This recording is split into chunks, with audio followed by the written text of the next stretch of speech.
Hello दोस्तों, आप लोग कैसे हैं। उम्मीद करती हूँ कि आप लोग बहुत ही अच्छे होंगे और आप लोगों के दुआ और आशीर्वाद से मैं भी बहुत अच्छी हूँ। चुनाव का टाइम है और सभी पार्टियाँ मतलब खास करके बीजेपी बेतुके बयान कर रही है और खास करके पीएम मोदी। पता नहीं उनके बयान की स्क्रिप्ट कौन लिखता है जो कुछ भी लिखने का मतलब है कुछ भी समाज में कुछ भी देश में कुछ भी फैलाना। ये गलत धारणाएं फैलाई जा रही हैं। एक स्पीच जो है लगातार वायरल हो रही है पीएम मोदी की, जो आप लोगों ने मेरे अगले वीडियो में देखा ही होगा। कांग्रेस पर सीधा सीधा उन्होंने वार किया है कि अगर कांग्रेस की सरकार बनती है तो जितने भी कोई भी गोल्ड है या जितनी भी संपत्ति है सब मुसलमानों में बांट दी जाएगी। ऐसा उनका कहना है, जबकि ऐसा कुछ भी नहीं है। कोई भी किसी की संपत्ति नहीं ले सकता है। उसने खुद कमाई है ये संपत्ति, तो कैसे ले लिया जाएगा। अब कांग्रेस ने इस पर पलटवार किया है।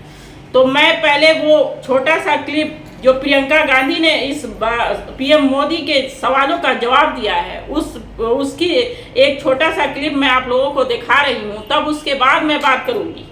कैसी बहकी बहकी बातें पिछले 2 दिनों में अब ये शुरू हुआ है कि कांग्रेस पार्टी चाहती है कि आपके मंगलसूत्र और आपका सोना आपसे छीन ले। 70 सालों से ये देश स्वतंत्र है। 55 सालों के लिए कांग्रेस की सरकार रही है। किसी ने आपसे सोना छीना, आपके मंगलसूत्र छीने। इंदिरा गांधी ने अपना सोना, जब जंग हुई थी, अपना सोना देश को दिया। मेरी मां का मंगलसूत्र इस देश को कुर्बान हुआ है।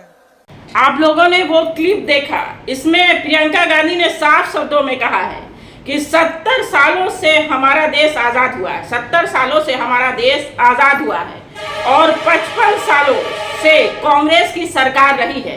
55 सालों से कांग्रेस की सरकार रही है। तो क्या किसी के मंगलसूत्र को छीन लिया गया है?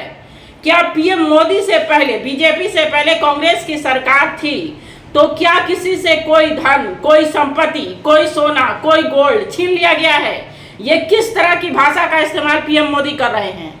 ये पीएम मोदी धर्म के नाम पर जो बांटने की कोशिश कर रहे हैं। अब जनता बांटने वाली नहीं है और पहले ही चरण के चुनाव में पीएम मोदी की भाषा इस तरह की हो गई है, जबकि 7 चरणों में चुनाव है। जैसे जैसे चुनाव के चरण खत्म होते जाएंगे, 26 तारीख को दूसरे चरण का चुनाव है और जैसे जैसे चरण चुनाव के खत्म होते जाएंगे, लग रहा है कि पीएम मोदी के भाषा में बहुत ज्यादा ही बदलाव देखने को मिलेगा। और मैं पूछ रही हूँ चुनाव आयोग से, कहाँ है चुनाव आयोग? क्यों इस पर एक्शन नहीं लिया जाता है? क्या पीएम मोदी ने चुनाव आयोग को खरीद लिया है? क्या वहां पर उस पद पर बैठे तीनों महान हस्ती जो है वो पीएम मोदी के इशारों पे काम कर रहे हैं? अगर ये कांग्रेस की तरफ से कहा जाता तो क्या कांग्रेस पार्टी पर एक्शन नहीं होता? क्या उनके ऐसे शब्द अगर निकल जाते, थोड़े से भी फॉल्ट अगर निकल जा रहा है किसी पार्टी से, विपक्ष की किसी पार्टी से थोड़े से भी फॉल्ट निकल जाने के बाद तुरंत चुनाव आयोग एक्शन ले ले। पर चुनाव आयोग इस पर मौन धारण किए हैं क्योंकि पीएम मोदी ने यह सवाल बोले हैं, तो चुनाव आयोग इस पर कोई एक्शन नहीं ले सकता। अरविंद केजरीवाल जेल में हैं। उनके खाने में और उनके डायबिटीज में क्या खाना दे रहे हैं, कैसी दवाई देना है, ये सारे मैटर पे बात होगी। लेकिन पीएम के सारे भाषण पे कोई भी भाषा वो इस्तेमाल करे, कोई जय श्री राम का नारा लगाए बीच मंच से, लेकिन इस पर कोई बात नहीं होगी। कहीं गोदी मीडिया कोई भी बात करने के लिए तैयार नहीं है। हेमंत सोरेन जो है जेल में है, इस पर भी गोदी मीडिया बात करेगी क्योंकि हेमंत ने बहुत बड़ा पाप किया है। लेकिन पीएम मोदी के भाषण पर हिम्मत नहीं है कि कोई बात कर ले। अगर कोई पार्टी बात करती है या कोई बोलता है तो तुरंत ईडी और सीबीआई लगा दिया जाता है, क्योंकि आजकल ईडी और सीबीआई बीजेपी के दामाद जैसे हो गए हैं। जहां मन करे वहां भेज दिया जाता है। हो सकता है कि मेरी बात कड़वी लगे, लेकिन आवाज जनता को ही उठाना होगा। बिना आवाज उठाए नहीं काम चलेगा। मैं तो कभी कभी मुझे ये समझ में आता है कि अगर सिर्फ गोदी मीडिया का चैनल होता और कुछ यूट्यूब चैनल जैसे रवीश कुमार का चैनल चला और बहुत से अच्छे चैनल चल रहे हैं, अगर उन लोगों का चैनल नहीं चलता तो सच्चाई जनता को दिखाता कौन?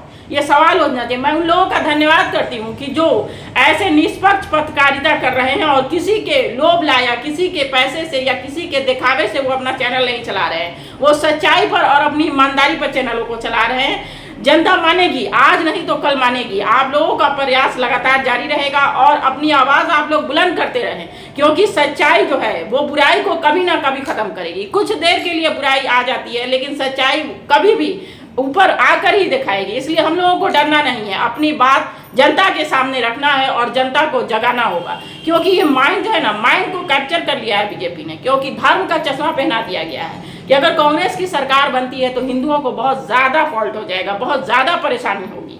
जैसे हिटलर ने अपने शासन में किया था उसी तरह बीजेपी अपना शासन लाना चाहती है, लेकिन ऐसा नहीं होगा। अगर कांग्रेस की भी सरकार बनी तो किसी को कोई प्रॉब्लम नहीं होगी, क्योंकि सरकार पहले भी कांग्रेस की रह चुकी है और महंगाई इतनी ज्यादा नहीं थी। किसी भी मुद्दे पर आप देखें जाकर कांग्रेस की सरकार को, तो ऐसा फॉल्ट नहीं था जो बीजेपी सरकार में फॉल्ट दिख रहा है। मेरी बात हो सकता है कि आप लोगों को थोड़ा बुरी लगे, क्योंकि मैंने तीखे शब्दों का इस्तेमाल किया है, लेकिन जो सच्चाई थी वही मैंने रखी है। आप लोग अकेले में वीडियो देखें तब समझ में आएगा। ये धर्म का चश्मा आप लोग उतार कर देखें। कोई हिंदू कोई मुसलमान नहीं है, पहले रोजगार है, रोजी रोटी है, महंगाई है, उसके बाद हिंदू और मुसलमान होगा। क्योंकि पहले पेट भरा रहेगा तभी हम लोग पूजा करेंगे, क्योंकि जब तक पेट नहीं भरेगा पूजा ऐसे नहीं हो सकती। अगर आप लोगों को मेरा वीडियो पसंद आ रहा है तो आप आगे शेयर करें और लोगों को भी इससे जोड़ें। ऐसे ही वीडियो देखने के लिए हमें सब्सक्राइब करें, लाइक करें और आगे शेयर करें। धन्यवाद।